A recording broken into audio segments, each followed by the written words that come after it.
Our guest today really doesn't need much of an introduction around here. Candy Greer is a friend of the show, a returning guest, and now the Democratic nominee for Indiana House District 64. When Candy joined us before, we talked about why she decided to run, the issues facing communities across southwestern Indiana, and what she believed needed changed at the State House. But campaigns evolve, the conversations change, and once you get out there talking with voters, knocking doors, attending events, and listening to people across the district, you start seeing the race through a different lens. Candy is running to represent District 64, which includes communities across Gibson, Knox, and Vandenberg counties, against Republican incumbent Matt Hostetler. So today we're throwing out the traditional interview format, no 10-question checklist, no hold 'em or fold 'em. Candy and I are just going to have a conversation about the campaign, what she's hearing from voters, what she's learned along the way, what the next several months are going to look like. Candy, my friend, welcome back to Hold 'em Accountable. It's good to have you here again. It's so good to be back. Let's start with the obvious. Last time you were here, you were still introducing yourself to a lot of voters and making the case for why you decided to run. Now you're the Democratic nominee. What has changed since our last conversation? Well, I have definitely learned a lot about how everything works. I think that was my biggest obstacle, was not being in the world of. I've never campaigned before. I've never, I was an avid voter, and I was doing a lot of advocacy, but I had never went into the actual world itself of politics. So I've definitely learned a lot. Since we last talked, I have been elected as a precinct chair for my local county, for my Democratic Party. And I've also been elected as an at-large delegate for the state of Indiana. So 2 out of 3 elections. It's always a good thing to get a couple elections under your belt, even if they are smaller ones. Yes. Always good to have them on there. I was able to go to the Democratic convention and cast my vote for Blythe Potter, and loudly show my support for Blythe. So I think somebody got a picture of me fist pumping and screaming Blythe.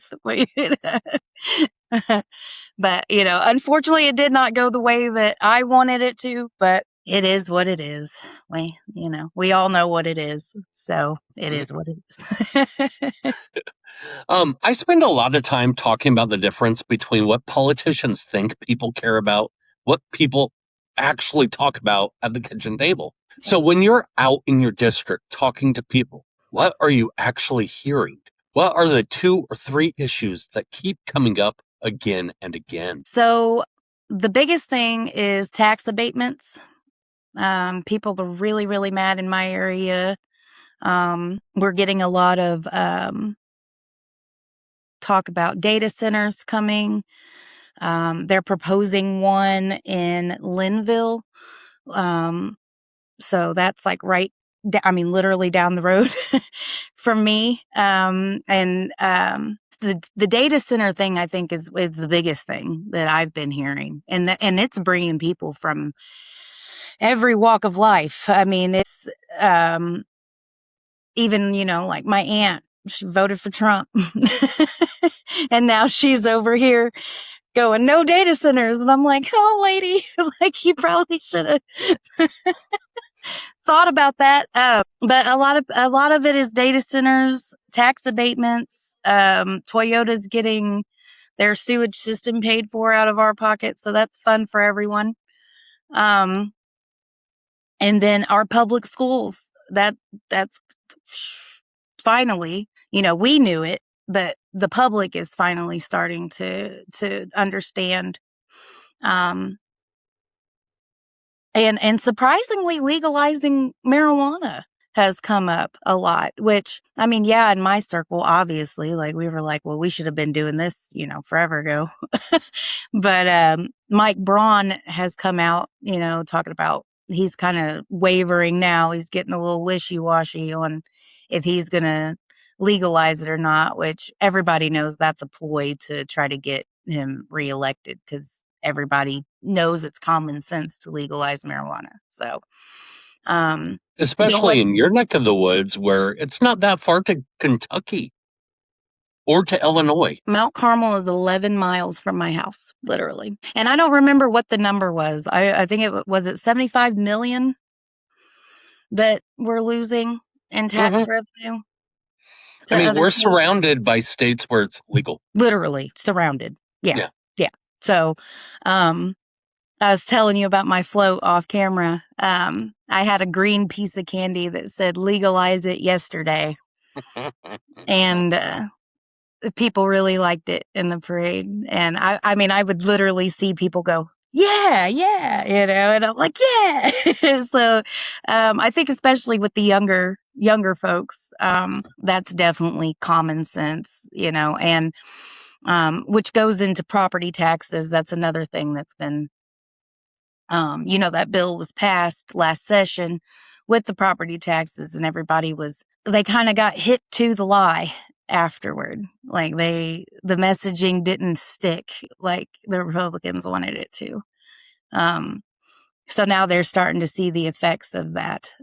Healthcare has always been a big thing, but like I said last time, we're kind of used to it, in this area. So Now, how do you turn those conversations into voters for you? well, I basically just use my opponent's voting record. I mean, it's pretty easy.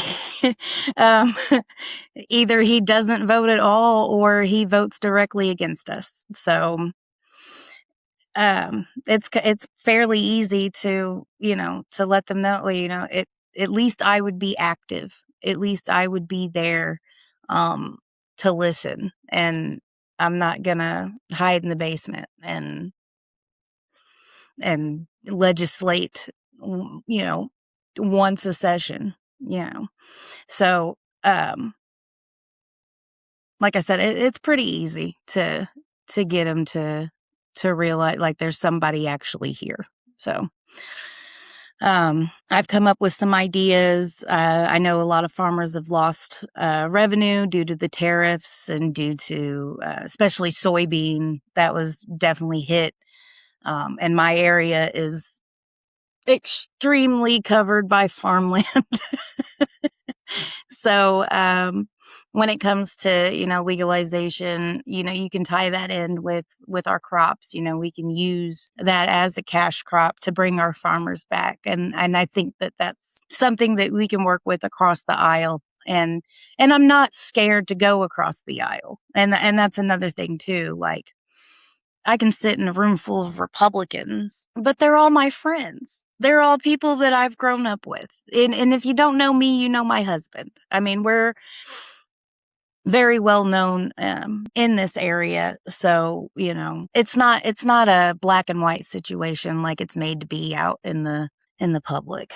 Like, it's just in the media, they always draw that hard line. You're either a Democrat or you're a Republican. And I'm over here like, can we get rid of the labels and the identity politics and the crap and all? And yeah, so just talk to people, and remember that you're not online. That's my biggest thing is like people forget that you don't live on the internet. You can be a keyboard warrior all you want on on the internet, but you have to have basic respect for people. And I think that's what I was in customer service my whole life. I still am in customer service. So I know how to read the vibe. I know how to talk to people. And I think I've got a lot of people that have come out to say, I don't even vote, but I'm going to vote for you, Candy. And that, whenever I start feeling down or feel like I'm not doing enough, that right there always gets me back to, no, there is a reason I'm doing this. And there are people out there that need me to do this. So, One thing I keep hearing everywhere, not just Indiana, is that people feel like they're doing everything they were told to. They work, they pay their bills, they try to save money, and somehow they're still falling behind. What are you hearing about affordability in your district? well, I mean, our minimum wage hasn't changed since 2009. So That was the year I had my first kid, and she's getting ready to be a junior in high school. So we'll put that into perspective. um, honestly, people are drowning, and there's no way to help. I mean, even when you start talking about the trustee's office with our townships, which goes back into property taxes again. But we have our most vulnerable out here, losing everything, and we can't. I mean, I myself work 3 jobs, so I get it. I'm a property manager. I also do the landscaping for the property that I'm on, and I deliver groceries for Walmart. Like, this is nothing new to us. But whereas we used to be able to pull ourselves up a little bit by the bootstraps, the straps are gone. And they all went to Mike Braun's helicopter pad. But I think people, they're starting to see it now. It's not just affecting the others now. It's affecting everyone now. So, um, I know, like, my dad, he just got on Social Security, and he's like, well, I got to tighten up now because this, that, and the other. And I'm like, years ago, 20 years ago, he might have been able to still keep his normal lifestyle. But now we have, especially when the war came and the gas prices shot up. And like, yeah, they took the tax off of the gas, so that has helped. But what is it, 60 cents a gallon? Mhm. But it was overinflated to begin with. Let's talk about some healthcare. This is something I've spent a lot of time discussing on the show lately. There are Yeah. communities across Indiana where your zip code increasingly determines how quickly you can see a doctor, find a specialist, access Mm. mental health care, or even get emergency treatment. What does the healthcare picture look like from what you're hearing in District 64? Desperation. That would be the defining word, I think, for this area. Um, we just had a clinic shut down. I think that was about a month ago. Totally shut down. Um, we do have a hospital, but it's one hospital. Um, we call it the Band-Aid factory. If you want to get any type of quality healthcare, you have to drive to Evansville, and that is 45 minutes away. If you have an emergency, the ambulance ride is going to break you, um, to go to Evansville, because Gibson County Hospital isn't equipped at all with a lot of special services and stuff that you might need. So yeah, it's hard, especially for our disabled and low income people. um I have a couple of friends that they're getting elderly now. And it's ironic that we met when we were both working at McDonald's. And her name's Sherry. But when you work at McDonald's, you always make friends with the older people that you're, well, how's Miss Cheryl doing today? So but we became friends a long time ago, and I've just watched her and her husband struggle, um, with getting their treatments and getting their health care. It's sad to watch it, and you're watching that get worse year by year by year, and one catastrophe, and they would die. I mean, it's life and death, really. I mean, even for me personally, I can't even get my teeth fixed, because it's just, our luxury bones. You don't get, I think we have like 2 dentists maybe here. And of course, there's no kind of payment plan or anything. You're paying, just pull 1,500 out of your butt real quick if you want to, save your teeth. Or, I had blood clots in my lungs, and I had to take an ambulance to Evansville.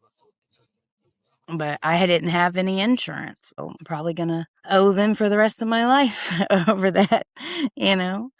So yeah, desperation would be the word. Let's switch over to public education because this is becoming one of the defining fights in Indiana politics. We continue seeing more public dollars flowing toward private school vouchers, while traditional public schools are being asked to do more with less. Where do you think Indiana has gone wrong in education? And what are you hearing directly from teachers and parents? So the first thing that I would bring up would be that new, I guess it was a law provision where they can consolidate where the funds go that they get from the federal government.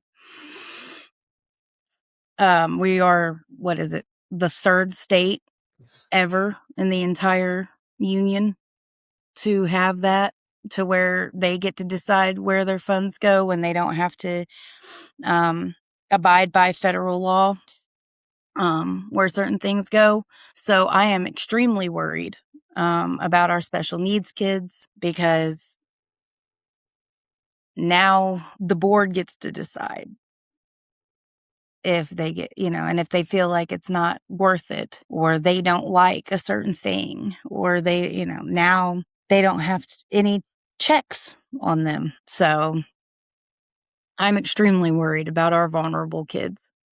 Or any type, any others. I am extremely worried about them. Like I said, we just had a book.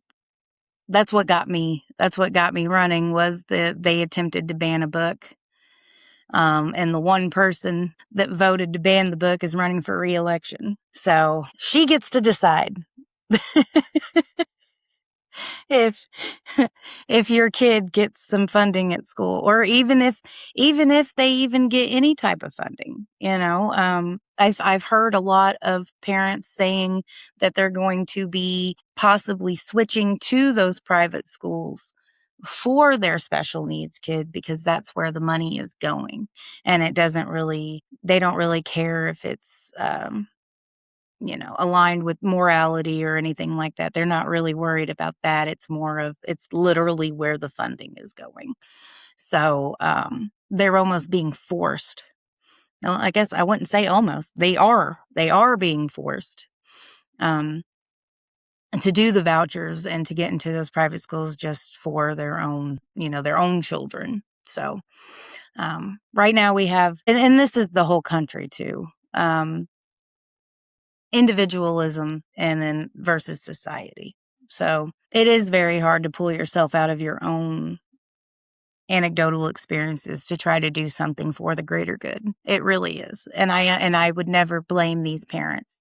I would never say, oh, you better stick to this public school, even if your kid is being, a little less taken care of. How could you ask a parent to do that? Like, there's just no way. So I think what we need to do, I think if I win this office, I would probably try to implement some sort of checks on school boards. Even if you go around those federal checks, now you have to go around our state checks. So I think the state needs to step in and take over that circumnavigating. And I don't even know how that happened. I mean, that was something that they're throwing so much crap at the wall, it's hard to keep up. So when I saw that come through, the alarm bells went off again. So now, so you got to pick your battles on that one. But yeah, that's what I'm hearing with that new provision, without them having any checks.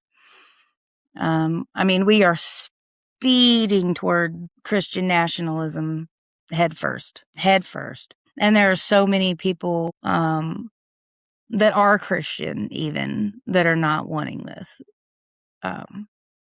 So I think that's something that we can agree on, once again, across the aisles there, that it's not good. It's not a good thing for us. I'm worried. I am. My daughter starts her junior year this year, and my other daughter starts her first year of middle school this year. And I'm keeping an eye on everything when it comes to that. And it's not just, like I said, it's not just me. I'm not trying to, I'm not doing this just for me and my kids by any means. But I am directly in it. So I do get it. And then I have nieces and nephews that are special needs in Knox County. So I hear a lot from my sister too that they're trying to force her to institutionalize her children. And if you've ever done any type of research in history at all, you know what's coming. And when I scream from the top of the mountaintop what is really happening, I get told that I'm not being logical or that You're I'm being Chicken Little. yeah, The sky is yeah. falling. The sky Yeah, is sky's falling over here. And I'm Well, like, it's kind of hard to ignore when chunks of it hit you in the head. right. I'm like, do you not see what is going do you not see what's going on? So that's been my big thing too. Like I've started doing like, I'm mad. How about you? Like these are those things that I get mad about. And I'll go on my big rants and I'm like, I'm over here furious. How are you not furious? So I think we got to get back into our messaging. We have to educate people again. And I've been trying. I've been getting out there, letting people know, like, hey, these bills that they're passing, it's not all what it's cracked up to be, Mad Voters just put out a wonderful, wonderful graphic about messaging and, when they say school choice, this is what they really mean. And so very good information there. And yeah, that's what I'm hearing. One thing I think statewide political conversations often get wrong is treating every part of Indiana like it has the same economy. It doesn't. Southwestern Indiana has agriculture, manufacturing, energy production, small businesses, and people commuting between rural communities and larger employment centers. When you talk about economic development for District 64, what does that actually mean? For me, public transportation is a big thing. I want to implement some sort of public transportation. We don't have anything. I mean, you see people walking down the highway constantly, so not only is that dangerous, but I mean, let's go for, if you start talking about the image, then, you're seeing a bunch of people hoofing it, to especially like Princeton. You got inner city Princeton. So you got, the square, and then you got some businesses, on the square. And you got a few over here, South Main or whatever. But really, most of our economy, Toyota is 7 miles outside of city limits, town limits, however you want to say. So there's no transportation there. You're already working craptastic hours. So, getting a ride is almost impossible. I know a single mother right now. She's trying to get back on her feet after her divorce. She's working. She's got a 2-year-old and a 4-year-old. She's working 6 o'clock at night to 4 in the morning because they make you work night shift before you get day shift. It's a seniority situation. So, and I've lived that life too in my 20s. I remember. And the same challenges are still there that I faced 10 years ago. How old is she now? 15 years ago. I was that 19-year-old that was in Toyota and was trying to make a better life for me and my child. I went to college for robotics, and I was trying to be one of the only female maintenance workers in Toyota. I wanted to break that ceiling. I wanted to be one of those. And I had to transfer my credits to Vincennes in Vincennes, not there's one in Fort Branch that I went to, and then I would have to transfer to the one in Vincennes. So, and it was just impossible for me without childcare. And we have basically no childcare here. I mean, we have Head Start, but good luck, getting in there. And then we might have a few dibble dabbled throughout, but there's really not too much childcare. And then with the cost of living, even if you were to be your own childcare or take in other kids to, you would need to be paid so much that it's almost not worth them going to work in the first place. So there's this cycle of poverty that it just keeps going, and it hasn't, and I can't believe, I mean, I guess I can believe with the Republican majority for the last 20 years that it still hasn't changed. And then we have, Walmart is out here, Burger King and all the restaurants like that are out here. And so you have this really big, you have to go over the overpass from town to get out here. And so like I said, you just see people hoofing it down Highway 64. And, obviously it's dangerous, but nobody's done anything to change it. I mean, I would like to see some sort of transportation. I mean, that would lift so many people up. If you didn't have to worry about car insurance and finding God, it took me 4 months to find a car. And I ended up just having to I went to a car lot, and ended up taking out a loan that I couldn't afford just to have a car, because everybody wants $8,000 for a car that has 230,000 miles on it. So yeah, I think public transportation would be, aside from minimum wage, obviously, and all that, I think public transportation would be a lot of lifting in this area, especially if they're having to go to Evansville. I mean, that's insane. Like, I think we need to bring whatever they're going for Evansville. I don't know what they're going for. I don't know what they're going to Evansville for. I'm sure they're, like, I think TJ Maxx is down there. We got the distribution center for Shoe Carnival is down there. So there's a lot right off of 69, right before you get into Evansville. There's a lot of manufacturing down there. So yeah, some sort of transportation, I think, would lift a lot of people up. You're challenging an incumbent. Yeah. That means voters have a record they can look at. Mhm. Without turning this into a campaign commercial, where do you believe Matt Hostetler has failed to represent District 64? The one thing that I have been kind of drilling on, I've been keeping my foot on his neck about it. He directly voted against a provision that would have eliminated the sales tax for electricity for residents. Voted no.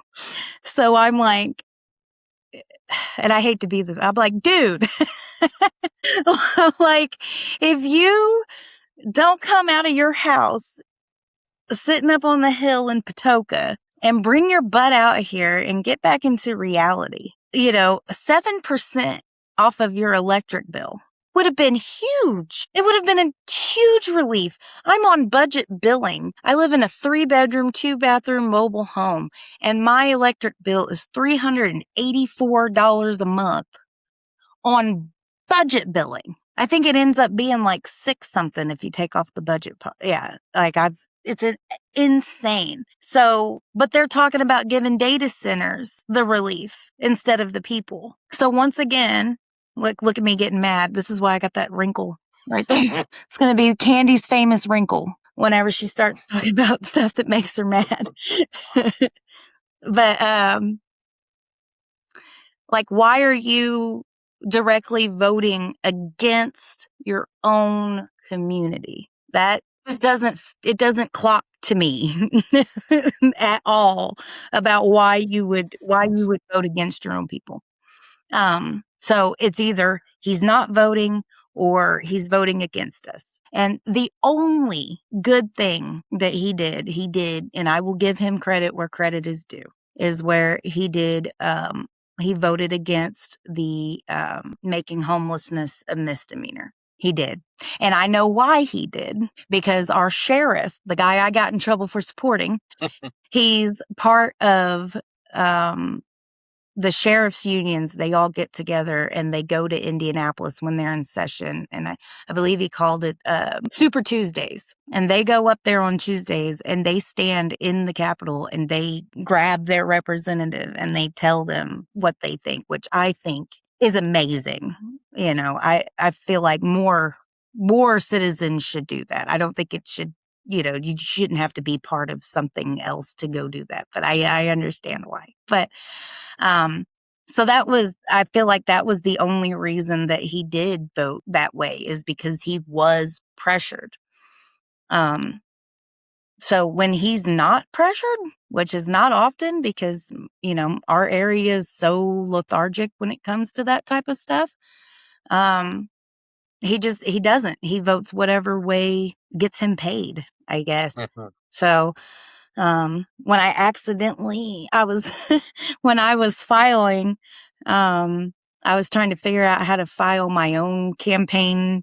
I can't remember what the form was. There were so many things at the time, but my income as a candidate, I accidentally pulled his up. Oil, oil, oil, oil, oil, oil, oil, all the way down. Big oil. And I'm like, I'm not surprised. I'm really not. So I think that's, you got the choice between somebody that is working beside you, living beside you. Matt's kids go to private school. He doesn't care. His kids are good. They're part of a Orthodox Jewish sect. I've heard some things, but I'm not going to say them. So he's not worried about that, you know. He's just disconnected totally from his own community.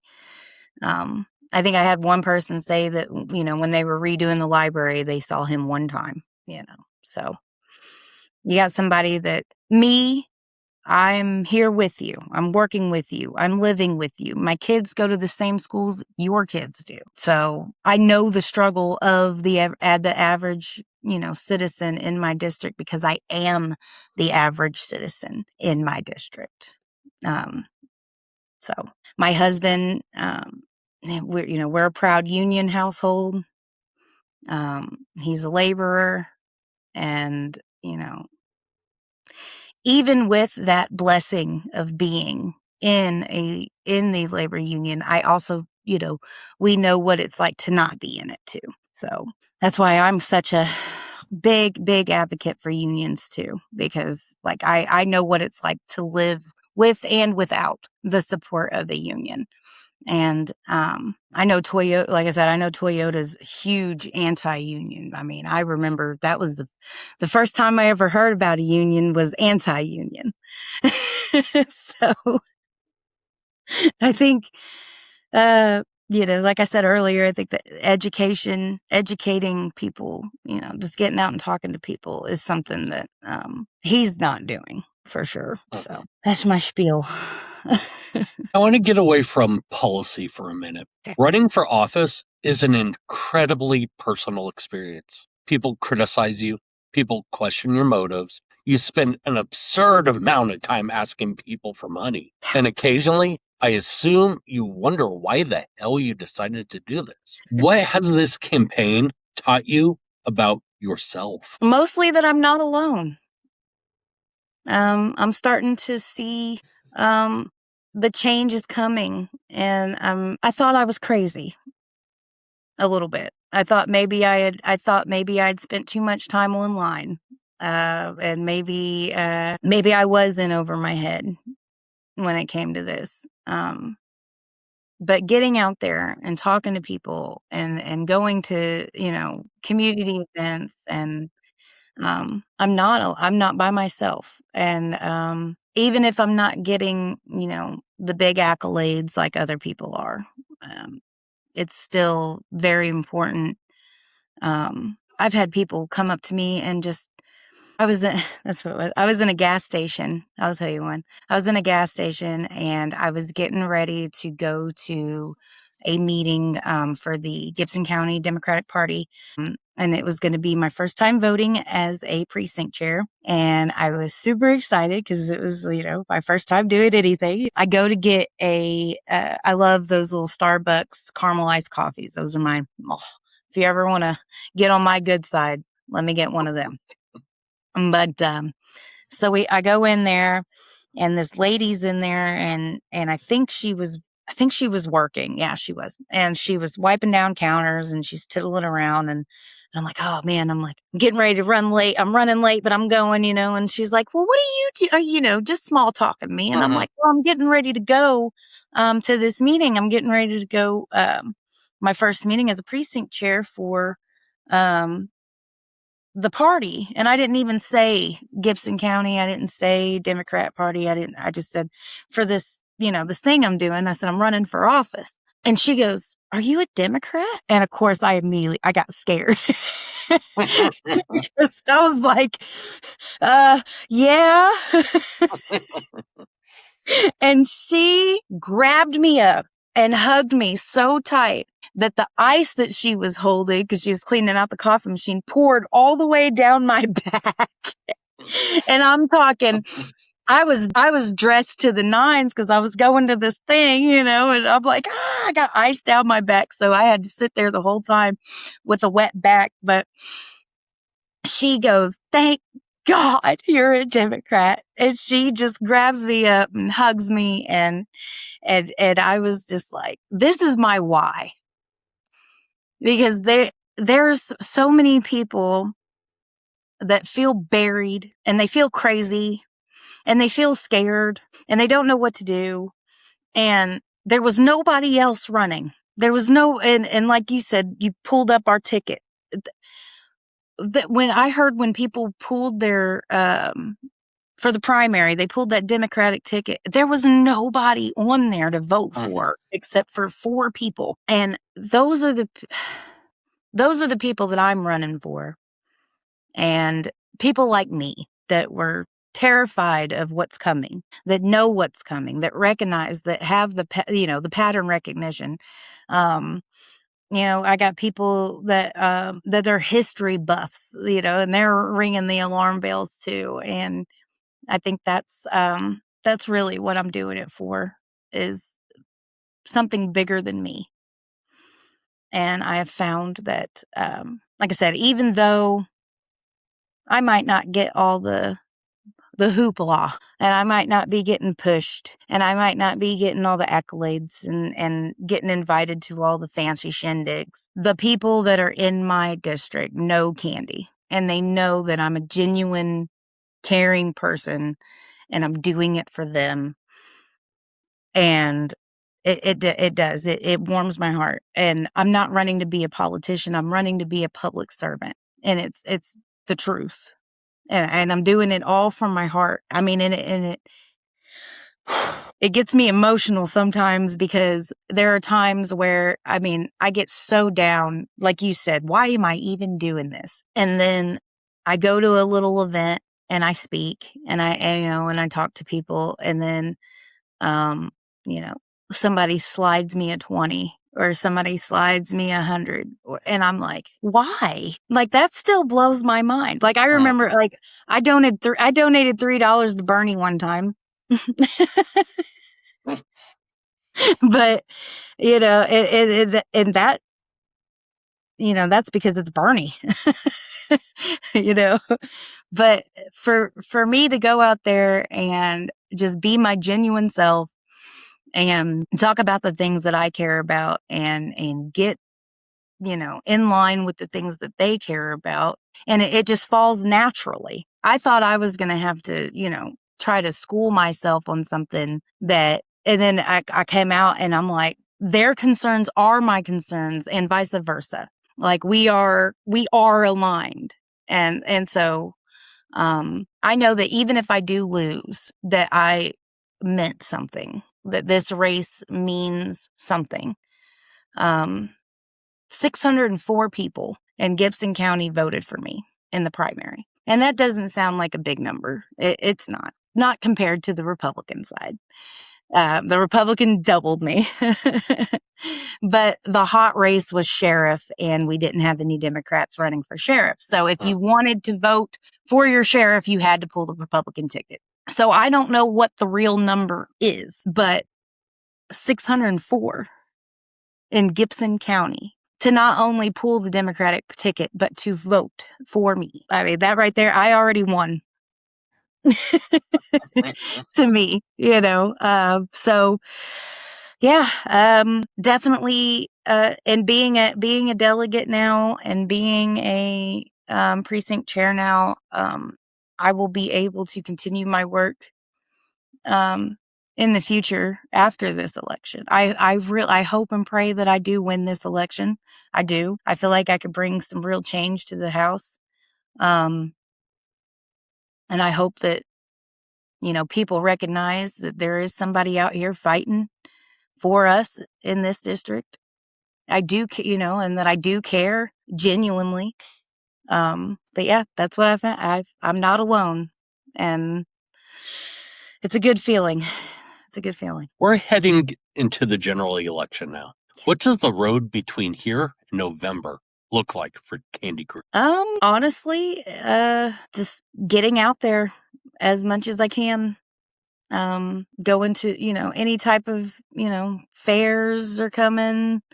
I have Gibson County fairs this week, Vandenberg County's next week, Knox County's the week after that. So for the next 3 weeks, I'll be at fairs, and then canvassing, of course.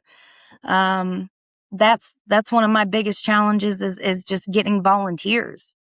It is. I did not know that it was going to be that hard to get volunteers to come to just, and like we talked earlier with door knocking, it's a little awkward. It's a lot awkward. Uh, but I'm gonna try to do, I'm gonna try to do it the best I can, following my heart like I have been, and I think it's been successful. Because my heart is in the right place. So it's going to lead me to the right places that I need to be. Honestly, with me being in a Republican dominated space, I'm going to be in Republican spaces. And that's just what it is. You might catch me at the palace, at the meeting, at the Republican meeting. You might see me there because I am going to go talk. Because when Matt stays home, he stays home for the Republicans too. And there are things that we agree on that we can move forward. So I'm going to be going into the lion's den a lot, but I'm not scared. I'm not scared at all because I believe in myself. And I know that, like I said, my heart's in the right place. I know how to talk to people. We can find common ground somewhere outside of identity. That's my biggest thing, is get out of that identity politics. Let that crap die with MAGA, please. So yeah, I'll be around. Hopefully get some, we make our own t-shirts, so that's been helping a lot, financially. My Dying for Democracy events have been really successful. So we get together at local parks, and you bring a white shirt, and I provide the dye and the rubber bands and the buckets. And the last time we did one, it was right after Juneteenth. So of course I did Juneteenth colors, and then we go and then we put our vinyl on them, and we you can give them back, or you take yours with you, or if you don't want, but it's been a really good way to get the communities together, and it's cost effective too. So very, very good strategy. And I like the name too, like I said, Dying for Democracy. Candy, I always ended the first round candidate interviews with the same question. Why you and why now? But you've already answered that. So this time I want to ask you something different. After Okay. everything you've seen, everything you've heard from voters, and everything you've experienced since beginning this campaign, why do you believe more strongly today than when you started that District 64 needs a change? Uh, I feel like we're just forgotten about. Even inside of District 64, I mean, like Gibson County is in the middle of District 64. I mean, Evansville, you pretty much got that on lock. It's a city. The Democratic Party down there is very strong, very active. Knox County is college town. So you got, you got Vincennes and you got rural areas outside of it, but they are very good about including those rural areas whenever it comes to. And the Democratic Party in Knox County is amazing. I love Marsh Fleming. They do some very good stuff up there, and they know how to bring people together. So, and then Gibson County's we're just here, um, and we don't have anything. The Democratic Party just got reconstructed in November, so they're just starting. So they're limping around, is what it feels like. So luckily, I'm getting in there in the beginning stages, and I'll be able to. Bridge some gaps between some older generations and some younger generations, and try to find that middle ground with us. But we have to break out of this apathy that this district has. Either they don't care or they don't know. So education, and we have, like, I know I keep repeating it, but but people don't know what they don't know, and they're over here getting bamboozled because Republicans know how to lie, and they know how to lie well, and they have the money to get their lies out there very well. So we have to combat that somehow. And I don't think my little Facebook page is gonna cut it. But it's getting there. It's catching fire. Like I said, I have so many people that are coming out of their apathy because of the positive things that we're doing. My campaign has been very active trying to get out there to the community. Even my campaign manager, when I asked her to be my campaign manager, she's like, I don't know what I'm doing. And I'm like, me either, girl. We're going for it though. And she was a non-voter. And she didn't know, anything that was going on, and she would hear me talk about it, and Candy, you're the political one, and I'm like, yeah, but it's going to affect you, babe. And then it did finally. And she's like, oh my God, now I'm seeing it. And I'm like, I know. So like, let's catch that, so then she's going to, her place of work, and she's talking to people, and she's finding out, that there's, the hidden Democrats everywhere. There's small business owners that just keep it low. They don't say they're Democrat. They don't say they're Republican, but they might do an event for me just to do an event for me because they're scared of the backlash that they're going to get if they do come out as more of a left. So, yeah, I think we're catching fire finally. I think it's going to be a good thing. And then, like I said, with the 4th of July, the parade was amazing. I mean, it felt so good to get out there, and I walked the whole thing, and I was like, yeah, that's right. But it was nice to see, people pointing at my little signs and agreeing with me. They had, fund our public schools, legalize it yesterday is my thing. And then we had, people over power. So those fundamental things people agree on, regardless of if you have an R or a D next to your name. They're very fundamental things that we can all agree on, especially in this area.